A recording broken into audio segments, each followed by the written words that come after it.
Kruz Schoolcraft. I want you to learn that name and remember that name when he's the Padres' next ace. The number 2 prospect in San Diego's system has all of the intangibles to not just enter a rotation that's had its fair share of recent success, but I think in a couple years' time, he can lead it. Here's your deep dive on Kruz Schoolcraft, the future ace of San Diego. For a little background, Schoolcraft was the team's 2025 first-round pick. He's an Albuquerque, New Mexico native and is just 18 years of age after being drafted right out of high school ball. He was a legitimate two-way standout, towing the rubber but also playing over at first base. Originally, by the way, slated to be in the 2026 draft class, Schoolcraft decided to reclassify a couple of years ago and therefore got selected a year early in 2025.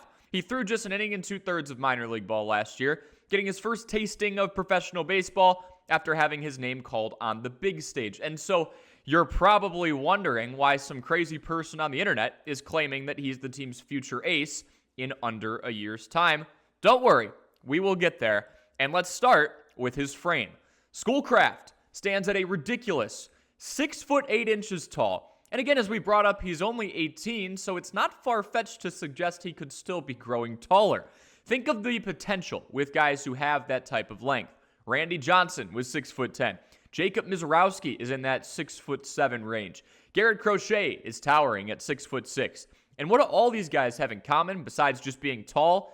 They throw gas. So does Schoolcraft light up the radar gun like those guys do at the age of 18?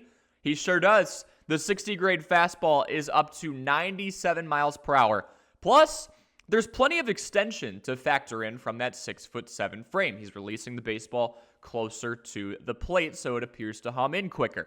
So 97 miles an hour from Schoolcraft appears to zip in a little faster than 97 miles an hour from a 6'1" hurler from the left side. He's still aiming to generate more spin on that, so it looks like 97 with arm side ride and not a fastball out of a pitching machine.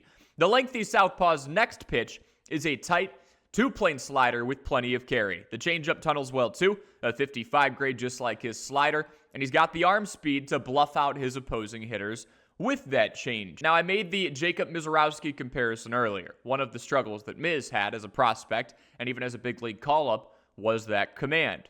5, 6, 7 thrown balls in a row to the point where the at-bat is no longer competitive. Arguably the most promising note I've seen on Schoolcraft's scouting report is this. Despite his size and long limbs, he does an excellent job of maintaining his delivery and landing all of his offerings for strikes. With these guys who are taller and bigger and longer, it's sometimes a little tougher to get into the same snappy, repeatable motion, and thus we see a lack of command. So far, so good on that front here for the 18-year-old. So when will we see the great Kruz Schoolcraft? That is the question. His scouting report implies that his estimated time of arrival is 2029.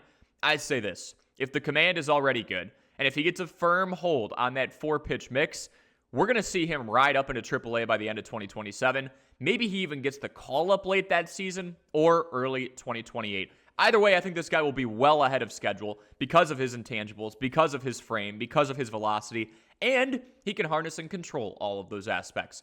Probably a bit of a bold prediction, but again, if prospects like Jacob Misiorowski can glide up the minors with some of those command issues we've been seeing, and this guy is already reeling it in, that tells me he won't just be hard to hit, but he'll be putting guys down on pitches that consistently land. Hopefully you learned something in this video about Kruz Schoolcraft. If you enjoy Padres baseball, make sure you leave a like, subscribe to Padres Mission on YouTube, and we will catch you in the next one.